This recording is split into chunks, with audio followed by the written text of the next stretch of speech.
ایک اور سازش، ایک اور خوفناک منصوبہ، جی ہاں بالکل، اسرائیل کا مسلمانوں کے خلاف ایک اور خوفناک منصوبہ بے نقاب ہوا ہے، جس نے مسلم دنیا میں تشویش کی لہر دوڑا دی ہے۔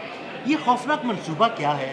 عامر رضا میرے ساتھ موجود ہے، عامر رضا سے جانتے ہیں۔ عامر بھائی، ایک خوفناک منصوبہ آشکار ہوا ہے، سامنے آیا ہے، جس نے مسلم دنیا میں تشویش کی لہر دوڑا دی ہے۔ یہ خوفناک منصوبہ کیا ہے؟ ہمارے ناظرین کو ذرا بتائیے۔ دیکھیں، ایک یونٹ ہے اسرائیلی فوج کے اندر، اس کو امان بولتے ہیں، عبرانی زبان ہے، اور مجھے اور آپ کو ہبرو زبان آتی نہیں ہے۔ یہ وہ میں پوائنٹ ہے جس پر آپ کو لانا چاہتا تھا۔ میں اس سے پہلے آپ کو عدیل بھائی بتاؤں کہ ہمیں حکم ہے عبرانی زبان سیکھنے کا۔ نبی اکرم صلی اللہ علیہ وآلہ وسلم نے حضرت زید بن ثابت کو کہا کہ عبرانی زبان سیکھو۔ اس کا مطلب کیا تھا کہ یہ نبی کریم صلی اللہ علیہ وسلم نے حکم دیا، اور اس کے پیچھے بہت ساری جو مشکات میں بھی ہے، ترمذی میں بھی ہے، اور جو واقعہ بیان کیا جاتا ہے وہ یہ ہے کہ ایک عورت کو زنا کے کیس میں لایا گیا، اور اس کو جب سزا وجودی تھی، سزا دینے کا معاملہ آیا، تو نبی کریم صلی اللہ علیہ وآلہ وسلم نے فرمایا کہ یہودی علماء کو بلاؤ تاکہ وہ بتائیں کہ ان کے مذہب میں کیا سزا ہے اس کی۔ تو وہ ایک جو یہودی اس کا پڑھنے والا تھا، اس نے کتاب توریت کھولی اور اس کو پڑھنا شروع کیا، تو جہاں پر ایک جگہ پر سزا کا ذکر تھا وہاں اس نے اپنی انگلی رکھ لی، جیسے میں نے یہ انگوٹھا رکھ لیا۔ تو وہاں موجود کچھ لوگوں نے جو اس عورت کے خلاف تھے، انہوں نے بتایا کہ جی جو اصل بات تھی اس پر تو انہوں نے انگلی اور ہاتھ رکھا ہوا تھا، رجم اس میں بھی یہی سنسار والا ہی معاملہ تھا۔ جس کے بعد نبی اکرم صلی اللہ علیہ وسلم نے حضرت زید بن ثابت سے یہ کہا کہ آپ عبرانی زبان سیکھو۔ 15 دن کے اندر اندر وہ اس قابل ہو گئے کہ وہ خط و کتابت کر سکتے تھے عبرانی زبان میں۔ یہ اللہ تعالیٰ کا معجزہ ہے، نبی اکرم صلی اللہ علیہ وسلم کے منہ سے نکلی ہوئی بات تھی۔ لیکن جب آپ نے مجھ سے یہ تذکرہ کیا کہ یہ اسرائیلی ڈیفنس فورسز جو ہے یہ کیا IDF جو والے جو کیا کرنے جا رہے ہیں اور یہ بہت بڑی سازش ہے، تو سازش تو ہم خود اپنے خلاف کر رہے ہیں۔ ہم نے نبی اکرم صلی اللہ علیہ وسلم کا یہ پیغام جو ہے اس کو سمجھا ہی نہیں۔ ہمیں اپنے دشمن کی ہر زبان کو سیکھنا چاہیے۔ آپ یونیورسٹی سے پڑھ کے آئے، میں آیا، باقی لوگ بھی آئے ہوں گے، میرے دیکھنے والے بھی آئے ہوں گے، مجھے بتائیں کون سی یونیورسٹی میں پاکستان کے اندر عبرانی زبان پڑھائی جاتی ہے کوئی ایک یونیورسٹی کا نام، کوئی ایک ادارے کا نام، کسی ایک جگہ کا نام جہاں پر ہم اپنے ازلی اور ختمی، یعنی یہ طے ہے کہ ہماری آخری جنگ یہود کے ساتھ ہونی ہے، کوئی زبان سکھانے کو تیار نہیں ہے۔ ہو سکتا ہے اس پروگرام کے بعد مجھ پر بھی کوئی فتویٰ لگ جائے کہ میں شاید پرموٹ کر رہا ہوں عبرانی زبان کو، اور عبرانی زبان میں توریت ہے بھائی، ہیبرو زبان جو ہے یہ تو ہمیں پڑھنی چاہیے تاکہ ہمیں پتہ چلے کہ ہمارا دشمن جو کیا بات کرتا ہے، کس طرح کی موو کرتا ہے۔ دیکھیں اس سے سیکھا کس نے؟ اس نے سیکھا یہود نے۔ اور عدیل صاحب میں آپ کو بتاؤں تو آپ حیران رہ جائیں گے، جب میں یہ ساری ڈیٹیل پڑھ رہا تھا تو مجھے بڑی حیرانگی ہوئی، اور یہ تھی کہ یہ تعلم نام کا پروگرام ہے جس میں عرب کلچر سکھایا جاتا ہے، یعنی ایک یہودی بچے کو بین لارنس بن عربیہ بنایا جاتا ہے، اس کو اس کا کلچر، اس کا رہن سہن، حتیٰ کہ وہ جو نشہ کرتے ہیں وہاں کے کچھ دیہاتی، ایک اس بوٹی کا نام ہے، میں نے لکھ لیا تھا، میں نے کہا میں بھول نہ جاؤں، کات نام ہے، وہ نشہ بھی ان کو کرایا جاتا ہے تاکہ وہ نشے میں بہک کر جو ہے اپنی اصل حد و حال میں واپس نہ آ جائیں۔ یہاں تک بات ختم نہیں ہوتی ہے، وہ اپنے تمام بچوں کے لیے عربی کو لازمی قرار دے چکے ہیں۔ ان کی جو ہیبرو یونیورسٹی ہے یروشلم کے اندر، اچھا یہ بڑی دلچسپ چیز ہے، اگر آپ اس کو سمجھنا چاہیں تو اس طرح سے سمجھیں کہ ہر یونیورسٹی نئے پروگرام کے ساتھ ہے، اور یہ نہیں ہے کہ ایک یونیورسٹی ہے اور اسی میں سارے پروگرامز چل رہے ہیں، نہیں، انہوں نے عرب کے لیے الگ، ایران کے لیے الگ، پاکستان کے لیے الگ، باقی ممالک کے لیے الگ الگ یونیورسٹیز میں الگ الگ پروگرامز رکھے ہیں، اور ان میں PhD تک کروا رہے ہیں، اور قرآنک سٹڈیز بھی اس میں شامل ہے۔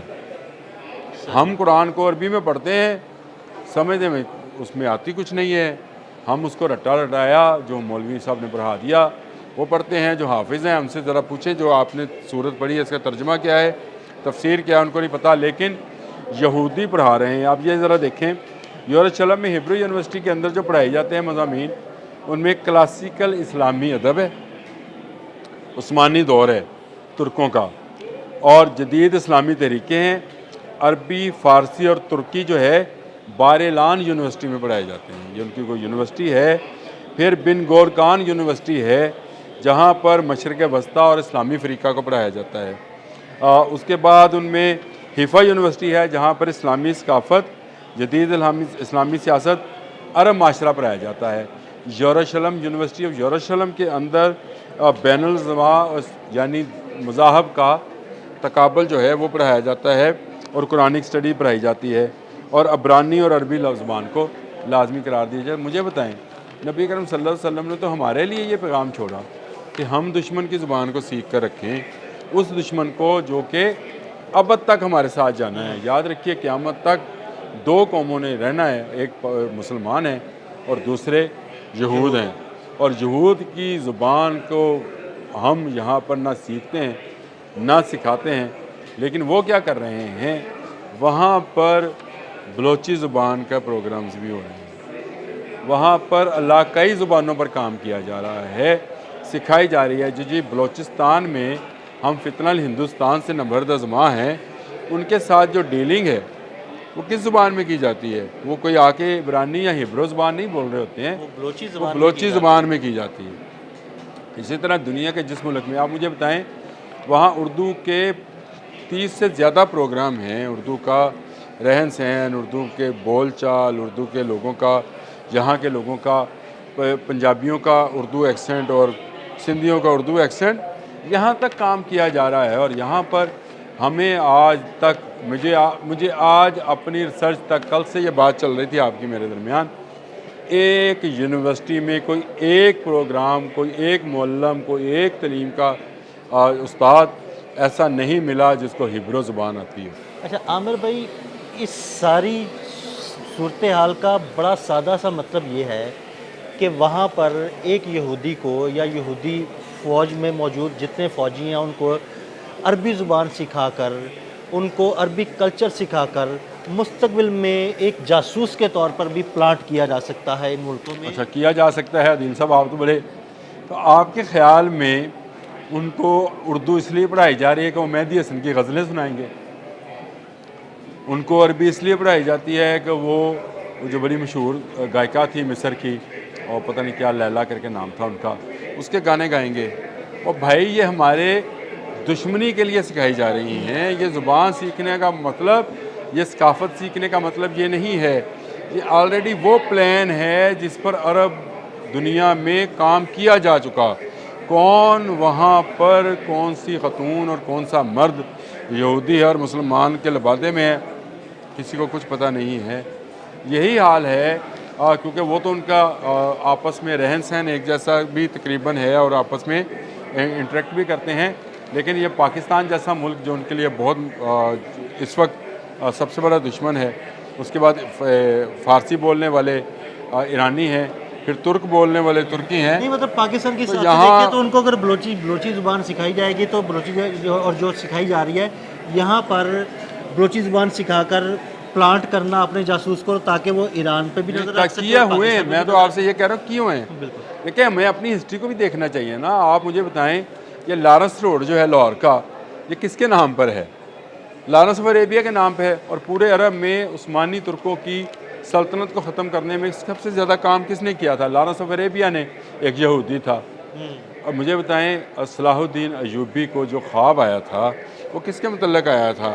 کہ کوئی روزے کے اوپر، روزہ رسول کے اوپر خدائی کا کام کر رہا ہے، وہ کون تھے؟ یہودی تھے۔ تو ہماری جڑوں کے اندر ہسٹری کو اگر آپ کھنگالیں گے تو یہودی ہمیشہ سے اپنی تیاری میں رہتا ہے کہ کیسے مسلمان کو نقصان پہنچانا ہے۔ ہم خواب غفلت میں سوئے پڑے ہیں، ہمیں پتہ نہیں ہے کہ کب جو ہے جو یہودی جو بولتے ہیں، جو لکھتے ہیں، جو کھاتے ہیں، جو پیتے ہیں، اس کو ہم نے اپنے بچوں پر ایک طرح سے حرام کیے رکھا ہے۔ ہم بالکل اسرائیلی اسٹیٹ کو نہیں مانتے ہیں، لیکن یہ تو ہم سب مانتے ہیں کہ آخری جنگ جو ہے ہماری دجال اور یہود کے ساتھ ہوگی، یہود دجال کے ساتھ ہوں گے، اور مسلمان جو ہیں وہ حضرت امام مہدی اور حضرت عیسیٰ علیہ السلام کے ساتھ مل کر ان کا خاتمہ کریں گے۔ جب ہمیں پتہ ہے کہ ہمارا آخری دشمن یہ ہے تو ہمیں کون سی زبان سیکھنی چاہیے؟ چلیں سیکھنی چاہیے، ہمارا پرانی سیکھنی چاہیے۔ امیجیٹ دشمن جو بھارت ہے، ہمیں تو ہندی بھی سیکھنی چاہیے۔ لیکن مجھے بتائیں پاکستان کے اندر کوئی ادارہ جو ہے وہ یہ زبان نہیں سکھا رہا، ہیبرو نہیں سکھا رہا، لیکن وہاں پر کتنا کام ہو رہا ہے۔ میں نے آپ کو یونیورسٹیز کے نام بتائے، پروگرامز بتائے، میں نے آپ کو بتایا کہ وہ پوری تیاری میں ہیں اور پوری تیاری سے وہ مسلمانوں کے اندر اپنے جاسوس بھیج رہے ہیں۔ یہ وہ پلان ہے جو کئی سو سال سے وہ مسلسل کر رہے ہیں اور کئی سو سال سے خم خواب غفلت میں سوئے پڑے ہیں، اور یہی وجہ ہے کہ یہودی آٹے میں نمک برابر ہیں، لیکن اس سارے آٹے کا کیا فائدہ جس میں ذائقہ صرف نمک کا آ رہا ہے۔ ہم سب کو جاگنا چاہیے اور یہود کے خلاف ایک ہو کر کوئی حکمت عملی بنانی چاہیے، اور ان کی زبان اور ان کی ثقافت سے ہمیں ضرور جانکاری ہونی چاہیے، ہمیں ضرور معلومات ہونی چاہیے تاکہ ہم کسی کے فریب میں نہ آئیں۔ بالکل ٹھیک ہے، بہت شکریہ عامر بھائی جی۔ بالکل یہود کے اس سازش کے بارے میں عامر رضا نے بڑی تفصیل کے ساتھ آپ کو بتایا۔ عدیل احمد اور عامر رضا کو اجازت دیجیے گا، اللہ حافظ۔